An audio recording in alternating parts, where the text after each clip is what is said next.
समुद्री लहरों के बीच बहू का जहाज में ससुराल। समंदर के किनारे सुबह की पहली रोशनी में एक छोटी सी झोपड़ी जाग उठी थी। उस झोपड़ी के अंदर बैठी देवकी के हाथ मशीन से भी ज्यादा तेज चल रहे थे। चूल्हे पर तवा चढ़ा था, हाथ फुर्ती से लोइयां तोड़ रहे थे और दिमाग घर के हर सदस्य की पसंद नापसंद का हिसाब रख रहा था। काम करते हुए वो खुद से कुछ कह रही थी।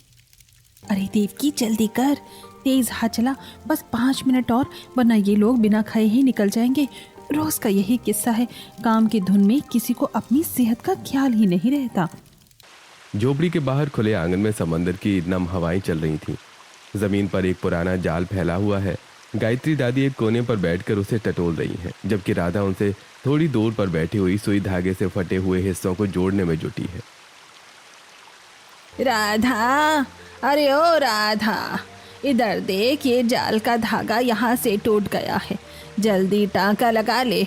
आज का जाल ठीक करना बहुत ज़रूरी है, नहीं तो मछलियाँ निकल जाएंगी और हाथ कुछ नहीं आएगा। हाँ माँ जी, सी रही हूँ, पर सच कहूँ तो ये पुराना जाल अब जवाब दे गया है। कब से कह रही हूँ कि नया लेना पड़ेगा, पर घर के खर्चों से फुर्सत मिले तब तो। नया कहाँ से आएगा राधा, पहले मछली बिके, हाथ में पैसे आए तब ना। यही जिंदगी है हमारी, समंदर ने दिया तो पेट भरा, नहीं दिया तो भी ऊपर वाले का शुक्र है। तभी मोनिका झोपड़ी से बाहर आती है। उसके चेहरे पर चिड़चिड़ापन साफ दिख रहा है। उफ, ये मछली की बदबू, सुबह सुबह आँख खुली तो यही सब झेलना पड़ता है। देखो हाथ को कैसे हो गए हैं ये, मेरे हाथ अजीब से रूखे और बदबूदार। तंग आ गई हूँ इस मछली बाजार जैसी जिंदगी से, मन करता है सब छोड़ छाड़ कर यहाँ से भाग जाऊं। मोनिका गुस्सा मत करो, यही हमारी हकीकत है, मछुआरे हैं हम। मछली की बदबू, समंदर की लहरें, ये तो हमारी जिंदगी का हिस्सा है। क्या भाभी पूरी उम्र इस टूटी झोपड़ी में ही गुजार दे?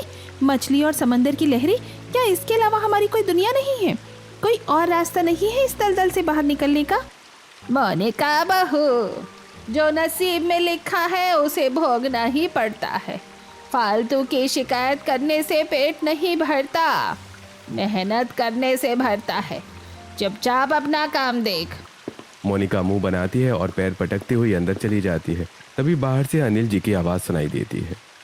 अजय, अक्षय, अक्षत, अरे जल्दी करो बेटा, सूरज सिर पे चढ़ रहा है। मंडी पहुंचने में देर हो गई तो अच्छा भाव नहीं मिलेगा। हाँ पापा, बस आ रहे हैं, जाल समेट लिया है। पापा आज लहरें शांत हैं, अगर मछली अच्छी फंसी तो मंडी में आज चांदी ही चांदी होगी। हाँ बेटा वो तो है, लेकिन पहले खाना खा लो, खाली पेट समंदर की लहरों से नहीं लड़ा जाता।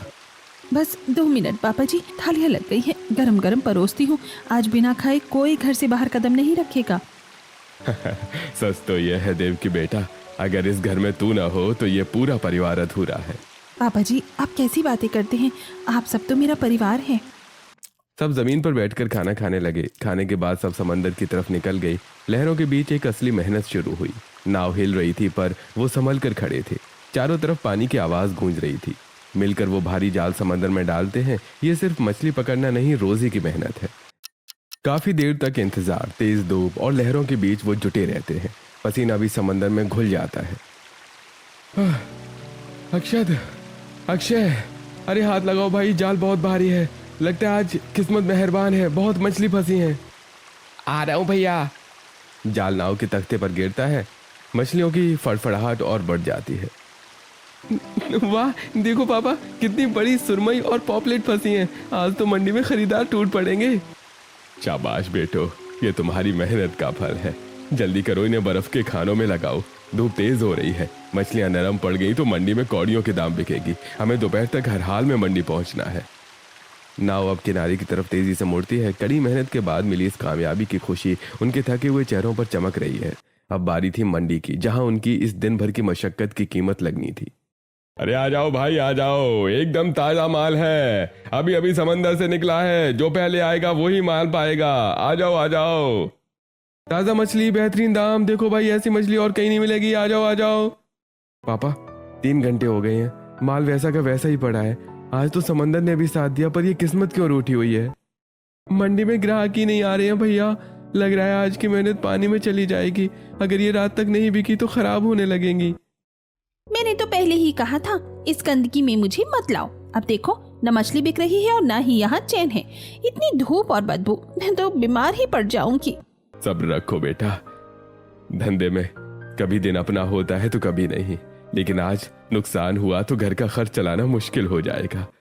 तभी भीड़ को चीरती हुई एक आत्मविश्वास से भरी लड़की वहां पहुंचती है। साधारण पर सलीके के कपड़े, आंखों में चमक और हाथ में एक थैला। ये करिश्मा है। वो रुककर अनिल जी के स्टॉल की मछलियों को ध्यान से देखती है। ये मछलियाँ तो एकदम ताजी लग रही हैं। पूरी मंडी में ऐसी चमक और कहीं देखी ही नहीं मैंने। जी सुबह ही पकड़ी है, ताजी तो है पर लेने वाला कोई नहीं है। आप लोग यहाँ बैठकर इंतजार कर रहे हैं, इसीलिए नहीं बिक रही। आज का जमाना इंटरनेट का है। अगर आप तकनीक का इस्तेमाल करें, इन मछलियों की फोटो और वीडियो बनाकर सोशल मीडिया या ऑनलाइन एप्स पर डालें तो आपको मंडी आने की जरूरत ही नहीं पड़ेगी। ग्राहक खुद आपके पास आएगा। अरे बहन जी, हम ठहरे अनपढ़ मछुआरे, हमें कहाँ ये इंटरनेट और मोबाइल का खेल समझ आता है। हम तो बस जाल फेंकना जानते हैं। नहीं समझ आता? मोबाइल तो आप सबके पास है ना, बस थोड़ा सा जुगाड़ और सही जानकारी चाहिए। यकीन मानिए, टेक्नोलॉजी का साथ लेंगे तो बहुत फायदा होगा। आपका मुनाफा दोगुना हो सकता है। आप कह तो सही रही हैं, पर अभी हम लोग इतना आगे नहीं बढ़े हैं। हमें तो बस ये पुराना तरीका ही आता है। कोई बात नहीं, शुरुआत तो कभी भी की जा सकती है। फिलहाल आप मुझे 2 किलो सबसे अच्छी मछली दे दीजिए, मेरे पापा बहुत खुश होंगे। करिश्मा की बातों ने अक्षत के मन में एक आइडिया का बीज बो दिया था। अक्षत उसे मछली तौल कर देता है और पहली बार उन दोनों की नजरें मिलती हैं। अच्छा हुआ तुम आ गई। सुबह से एक भी ग्राहक नहीं आया था हमारे पास। अरे घबराइए मत, अभी और भी ग्राहक आएंगे आपके पास, बस थोड़ा सब्र रखिए। थोड़ी देर में एक एक करके ग्राहक आते गए और देखते देखते ही टोकरियां खाली हो गईं। सूरज ढल चुका था, समंदर की लहरें अब शांत थीं। अनिल जी और उनके बेटे थके कदमों से घर की ओर चले। कंधे झुके हुए, पसीने से भीगे, लेकिन चेहरे पर सुकून था। मेहनत रंग लाई थी। आज का दिन अच्छा रहा, सारी ही मछलियां बिक गई। थके हुए कदमों से सब घर पहुंचे। अनिल जी, अजय, अक्षय, अक्षत और साथ में मोनिका। आज के बाद मंडी नहीं जाऊंगी। इतनी धूप, इतनी बदबू, हड्डियां टूट गई है मेरी। अरे आज तो माल भी बिका और पैसे भी आए। अभी भी तुम्हारा मुंह उतरा हुआ है। पैसे आए तो क्या, इतनी मेहनत करनी पड़ी, धूप में मेरी स्किन जल गई। आ गए सब, हाथ मुंह धो लो, खाना तैयार है। देव की बेटा, आज बहुत थके हैं सब, और सबसे ज्यादा मोनिका बहू। थोड़ी देर में रात का खाना लग गया था। गायत्री दादी ने एक एक थाली परोसी, सब आकर बैठ गए। आ जाओ सब, आज की मेहनत का फल मिला, पेट भर कर खाओ। मोनिका बहू तुम भी जल्दी आओ। आज सारी मछलियां भी कहना मंडी में। हाँ राधा, आज तो शाम तक सब निकल गया, और वो भी उस लड़की की वजह से। कौन सी लड़की? माँ, आज मंडी में एक लड़की मिली थी। सच कहूँ तो बहुत समझदार थी। हमारी मेहनत देखकर कहने लगी कि जमाना बदल गया है, आप लोग अब भी पुराने ट्रैक पर चल रहे हैं। उसने कहा कि मछलियां ऑनलाइन बेचो, सोशल मीडिया पर फोटो और वीडियो डालो, ग्राहक मंडी तक नहीं बल्कि खुद घर तक आएंगे। अच्छा, कौन थी वो? शहर की थी या अपने ही आसपास के किसी गांव की? पता नहीं दादी, बस मंडी में मिली थी, मछली लेने आई थी। पता नहीं। मुझे तो लगा बहुत अच्छे से जान पहचान हो गई थी। इतना हंस हंस कर बात कर रहे थे जैसे बरसों की जान पहचान हो। हम तो वहाँ धूप में खड़े खड़े काले पड़ रहे थे और ये उस मैडम के साथ टेक्नोलॉजी की बातें कर रहे थे। अरे मोनिका भाभी, आप भी ना बात का बतंगड़ बना रही हैं। काम की बात थी वो तो। आइडिया वाकई बहुत अच्छा था उसका। हम लोग तो बस जाल फेंकना और चिल्लाना जानते हैं, पर उसने बताया कि कैसे घर बैठे भी ग्राहक ढूंढे जा सकते हैं। आइडिया अच्छा था या लड़की अच्छी थी, ये तो अक्षत ही बताएगा। भाभी, बस काम की बात थी। अच्छा बेटा, जो भी हो, आइडिया काम का है तो सोचना ही पड़ेगा। हाँ, अगर ऑनलाइन बेचें तो मंडी के चक्कर भी कम होंगे और दाम भी अच्छे मिलेंगे। हमें इस बारे में सोचना चाहिए। और अक्षत, वो लड़की कैसी थी? समझदार तो लगती है। दादी, आप भी?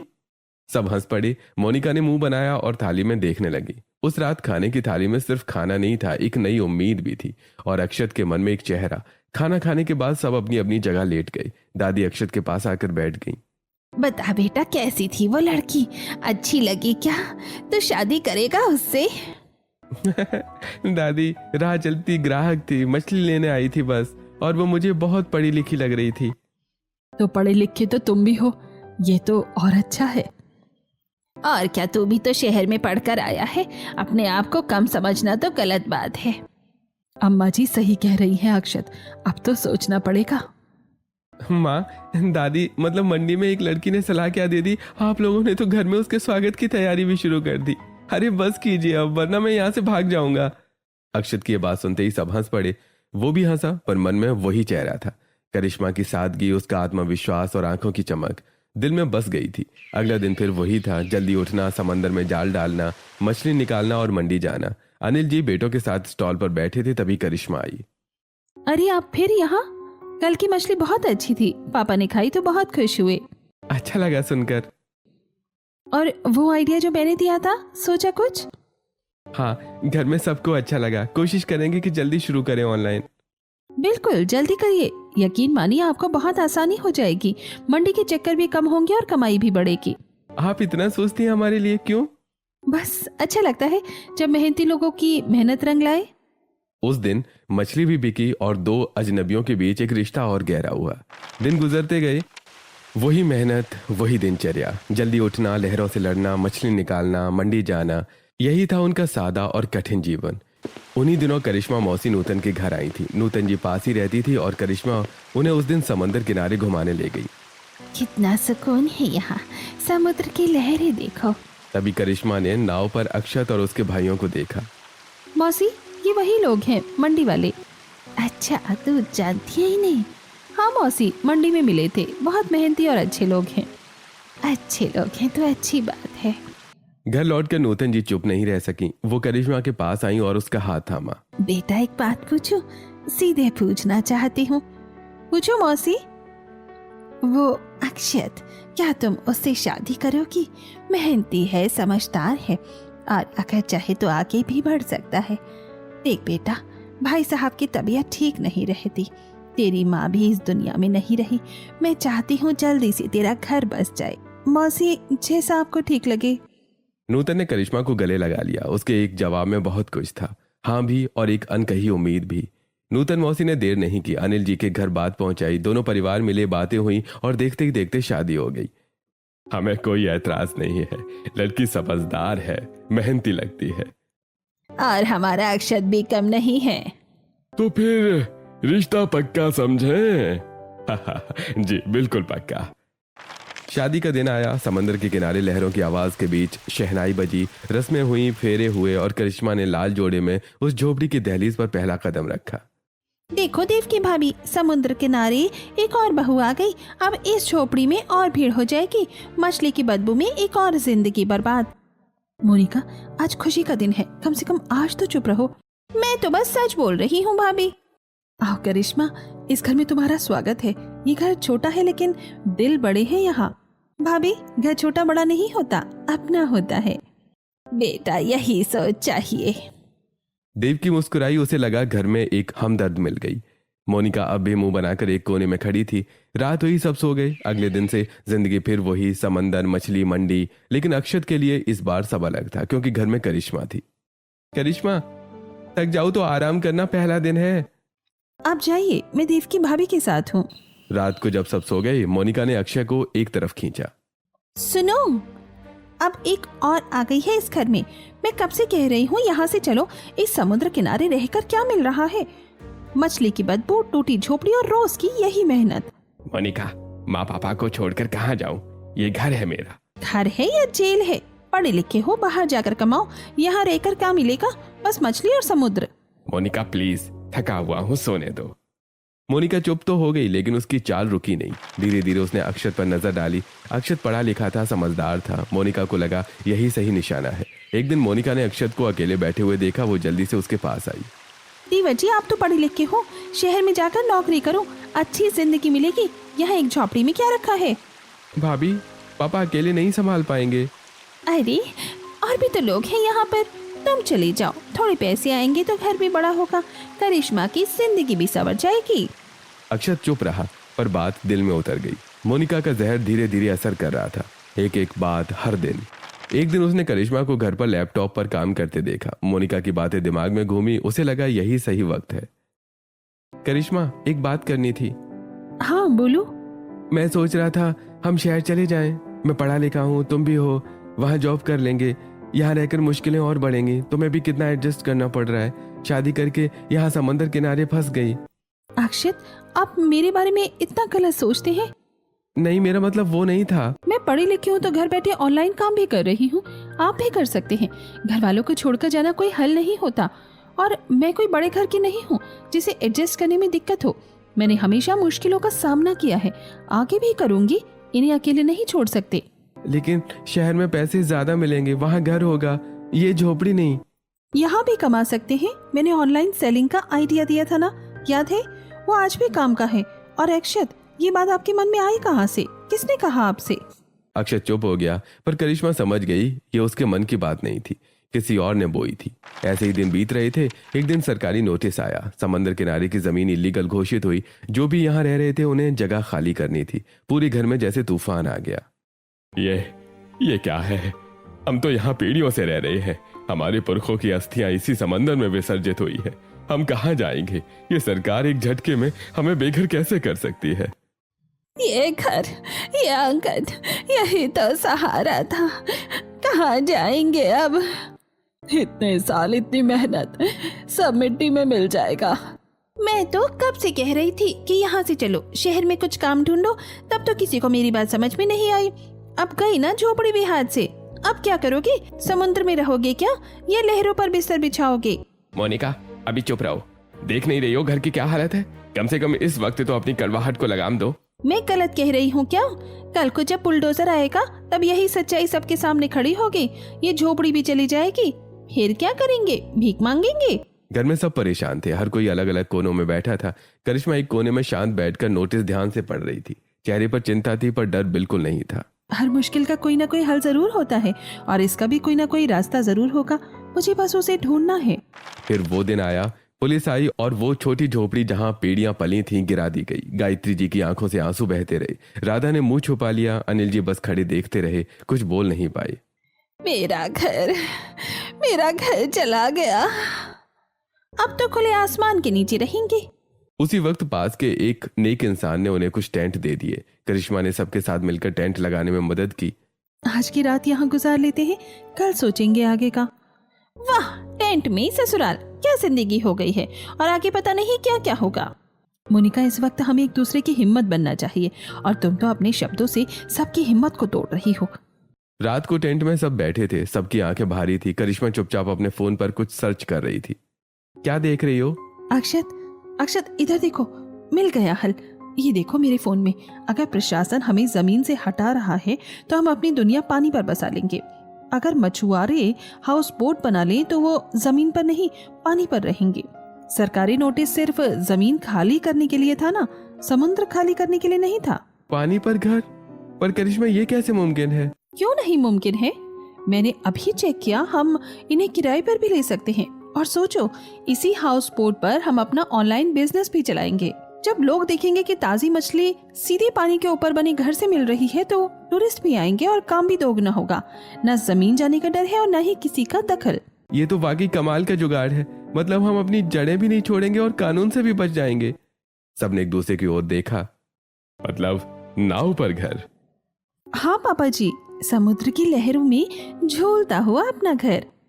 नाव पर घर, ये भी कोई घर होता है क्या? करिश्मा, तुम तो ऐसी बातें कर रही हो जैसे हम किसी पिकनिक पर जा रही हो। हम लोग इंसान हैं, कोई मछली नहीं जो पूरी जिंदगी पानी के ऊपर गुजार दे। हवा चली या लहरें आई तो घर के साथ साथ हम भी डूब जाएंगे। जहाँ अपने साथ होते हैं वहीं घर होता है। मोनिका बेटा, तूने तो आज डूबते को तिनके का सहारा दे दिया। जमीन का साथ छूटा तो क्या हुआ, समंदर तो हमारा अपना है। अगर लहरों पर ही घर बसाना हमारी किस्मत है तो यही सही। ठीक है, समंदर की लहरों में झूलती हुई जहाज का घर, यही सही है हमारे लिए। उस रात टेंट में एक नई उम्मीद जन्मी थी। जमीन गई लेकिन हिम्मत नहीं। अगली सुबह करिश्मा ने देर नहीं की। रात को जो नंबर सर्च किया था सुबह होते ही कॉल कर दी। हाँ जी, हाउस बोट रेंट पर चाहिए थी। हम समुद्र किनारे रहने वाले मछुआरे हैं, कब आ सकते हैं देखने? उसी दिन हाउस बोट देखी गई और करिश्मा ने अपनी ऑनलाइन कमाई से पहले महीने का किराया खुद भर दिया। किसी को बताया नहीं, बस कर दिया। करिश्मा, तुमने खुद पैसे दिए? घर मेरा भी है अक्षत, तो जिम्मेदारी भी मेरी है। और वो दिन आया जब हाउस बोट सामने आई। समंदर पर झूलता हुआ एक छोटा सा जहाज सबने देखा। अरे, ये तो सच में जहाज है। हाँ अम्मा जी, अब यही हमारा घर है। पहले झोपड़ी पे टेंट और अब ये नाव, क्या क्या दिन देखने पड़ रहे हैं। नाव में भी रहना पड़ेगा अब। मोनिका बस करो। चलो अंदर चलते हैं। अंदर गई तो समझ आया हाउस बोट छोटी थी और परिवार बड़ा। हर कदम पर एक नई दिक्कत। राधा ने सबसे पहले रसोई देखी। इतने छोटे चूल्हे पर इतने लोगों का खाना कैसे बनेगा? और सोएंगे कहाँ, जगह तो बहुत कम है। और ये मछली की बदबू यहाँ तो चारों तरफ से आ रही है। खिड़की खोलो तो समुद्र, बंद करो तो बदबू। दिक्कतें हैं लेकिन हल भी निकलेगा। धीरे धीरे सब ठीक हो जाएगा। चलिए अभी तो खाना बना लेते हैं, सब लोग भूखे हैं। पहले दिन राधा और करिश्मा ने मिलकर उस छोटी सी रसोई में खाना बनाया। जगह कम थी, बर्तन कम थे। बेटा ये चूल्हा तो बिल्कुल छोटा है, एक बार में एक ही चीज बनेगी। कोई बात नहीं माँ जी, बारी बारी बना लेते हैं। इतनी भीड़ में खाना भी ठीक से नहीं खा सकते। किसी तरह खाना बना, सबने मिलकर खाया। फिर रात हुई और असली दिक्कत शुरू हुई। बेटा सोएंगे कहाँ सब? दादी, सभी लोगों को एक साथ ही सोना पड़ेगा क्योंकि इतनी ही जगह है इस जहाज में। सब एक कमरे में लेट गई, कोई दाईं तरफ, कोई बाईं तरफ, कोई बीच में। जगह इतनी कम थी कि करवट लेना भी मुश्किल था। ये भी कोई जिंदगी है? अरे सो जाओ मोनिका। धीरे धीरे सबकी आंखें बंद हो गईं। रात का सन्नाटा, लहरों की हल्की आवाज और सब सो गए। लेकिन आधी रात अचानक समंदर में बड़ी लहर आई। हाउस बोट जोर से हिली और सब एक साथ उठ गए। अरे ये क्या हुआ? अरे डूब तो नहीं जाएंगे? अनिल जी, ये क्या हो रहा है? ये जहाज इस तरह झूल क्यों रहा है? मैंने कहा था ना, मैंने कहा था यहाँ नहीं रहना, अब डूब जाएंगे सब। अरे घबराओ मत, समंदर की लहर थी, हाउस बोट ठीक है। सब ठीक है। रात में लहरें तेज होती हैं, धीरे धीरे आदत हो जाएगी। दादी जी डरिए मत, मैं हूँ यहाँ, सब यहाँ पर है, किसी को कुछ नहीं होगा। बेटा ये समुद्र रात को बहुत डरावना लगता है। वो रात मुश्किल थी लेकिन गुजर गई। सुबह जब समंदर शांत हुआ तो अक्षत ने करिश्मा की तरफ देखा। करिश्मा, तुमने देखा ना कितनी दिक्कतें हैं इस झूलते हुए घर में। अगर तुम चाहो तो हम शहर चल सकते हैं, कहीं और रह सकते हैं। अक्षत, आप कैसी बातें कर रही हैं? इस मुश्किल वक्त में आप अपने परिवार को कैसे छोड़ सकते हैं? हमें तो इस परिवार की ढाल बनना चाहिए, भागना नहीं। अक्षत चुप हो गया। करिश्मा की बात दिल में उतर गई। उस सुबह अक्षत को समझ आ गया, उसकी पत्नी इस घर की बहू नहीं, इस घर की ताकत थी। तुम सच में अलग हो करिश्मा। मैं अलग नहीं हूँ, बस मुझे कभी भी घर वालों का इतना प्यार मिला ही नहीं, इसलिए मेरा मन नहीं होता कि मैं इन्हें छोड़कर कहीं बाहर जाऊं। दिन गुजरते गए, लहरों के साथ जिंदगी भी बहती रही। शुरू में जो लहरें डराती थी, धीरे धीरे उनकी आदत हो गई। मछली बिकती, पैसे आते और करिश्मा की ऑनलाइन कमाई भी घर में लगती। जो कमाता सास के हाथ में रख देता। एक शाम सभी घर वाले बैठे थे, तभी अनिल जी ने कहा, पहले सोचते थे इस नाव पर कैसे रहेंगे, अब लगता है यही घर है अपना। समुद्र ने अपना बना लिया हमें। लेकिन कुछ दिनों से एक चीज सबने नोटिस की। मोनिका चुप थी, न शिकायत न बड़बड़ाहट, बस चुप। देखा, मोनिका आजकल कुछ बोलती ही नहीं। हाँ मैंने भी नोटिस किया। लगता है मोनिका को भी आदत हो गई है यहाँ रहने की। अच्छा चलो, अच्छा है। बहुत अच्छा है। मोनिका ने सुना, कुछ बोली नहीं, लेकिन उसके चेहरे पर एक हल्की सी मुस्कान आई और चली गई। शायद समंदर की लहरों ने उसे भी कुछ सिखा दिया था। क्या करें, जिंदगी में कुछ चीजें सीखनी ही पड़ जाती हैं। अब देखिएगा ये सारी मुश्किलें एक दिन खत्म हो जाएंगी। बहुत बातें हो गई बेटा, चलो पहले खाना खा लो, खाली पेट मुश्किलें और बड़ी लगती हैं। सभी ने मिलकर खाना खाया। इसी तरह वो दिन गुजर गया और अगले दिन सब अपने अपने कामों में व्यस्त हैं। तभी मोनिका, जो अक्सर घर के कामों से कतराती है, आज कुछ अलग ही अंदाज में नजर आती है। वो सलीके से तैयार हुई और उसके चेहरे पर एक अजीब सी जल्दबाजी है। आज मुझे बाहर जाना है, मेरी एक पुरानी दोस्त है, बहुत दिनों से बुला रही थी, बस उसी से मिलने जा रही हूँ।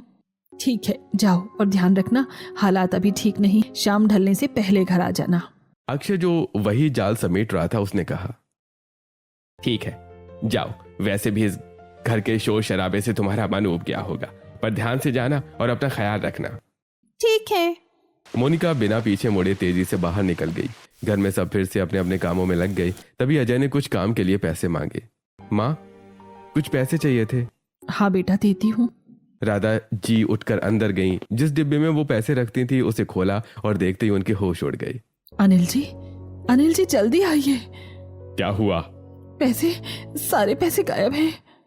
कुछ ही पल में वहां सब इकट्ठे हो गए। क्या? कितने थे? पूरे महीने की कमाई थी उसमें। कौन आया यहाँ पे? बाहर से तो कोई नहीं आया। घर में तो सब अपने ही थे। ये क्या हो गया? अब क्या होगा? आज घर में कौन कौन था और कौन बाहर गया? सब चुप। सबके दिमाग में एक ही नाम आया, लेकिन किसी ने नहीं बोला। वो पूरा दिन परेशानी में गुजरा और मोनिका भी नहीं आई। शाम ढलने लगी तो सब और परेशान हो गए। तभी दरवाजे पर आहट हुई। मोनिका, अरे ये क्या? मोनिका की हालत खराब थी। कपड़े फटे हुए, चेहरे पर खरोंच और खून के निशान थे। अरे बेटा, क्या हुआ तुम्हें? बताओ मोनिका, कुछ तो बोलो। पानी लाओ जल्दी। मोनिका जोर जोर से रोने लगी। मुझे माफ कर दो। मुझे माफ कर दो सब। क्या हुआ मोनिका, बताओ तो। मैंने घर से पैसे निकाले थे। मैं यहाँ रहकर बहुत परेशान थी। किसी ने मेरी बात ही नहीं सुनी। तो मैंने एक एजेंट से बात की। उसने कहा था पासपोर्ट बनवाएगा, बाहर लेकर जाएगा, जिंदगी अच्छी हो जाएगी। मैंने सोचा चली जाऊंगी, फिर अक्षय को भी बुला लूंगी, सब ठीक हो जाएगा। लेकिन वो धोखेबाज था। उसने मेरे सारे पैसे छीन लिए। मुझे माफ कर दो। मुझे माफ कर दो। अक्षय ने मोनिका को गले लगा लिया। सबकी आंखें भर आईं। अक्षय, मुझे माफ कर दीजिए प्लीज। मैं बहुत गलत थी। मोनिका प्लीज रोना बंद करो। तुमने जो किया ना समझी में किया। पहले इन्हें डॉक्टर के पास ले चलते हैं, बाकी बातें बाद में। मोनिका की गलती को माफ करके इस परिवार ने उसे उसी तरह थाम लिया जैसे समंदर की लहरें नाव को थामती हैं। धीरे धीरे मोनिका भी बदल गई थी। वो अब हर काम में हाथ बटाती, शिकायतें कम हो गई थी और हाउस बोट को अपना घर मानने लगी थी। देवकी भाभी, आज मैं बना लूं क्या खाना? क्या वाकई तुम खाना बनाना चाहती हो? हाँ, अब तो ये घर मेरा भी है। तो आओ। समंदर की लहरों में झूलती हुई जहाज में जिंदगी खुशी से कट रही थी। सब कुछ एक हसीन सपने जैसा था। सुबह की पहली किरण पानी पर नाचती थी और रात तारों की छांव में बीतती थी। लेकिन एक रात अचानक समंदर का मिजाज बदल गया। ठंडी हवाएं चीखों में बदल गईं और लहरें पहाड़ों की तरह ऊंची होने लगी। हाउस बोट किसी खिलौने की तरह जोर जोर से हिलने लगी।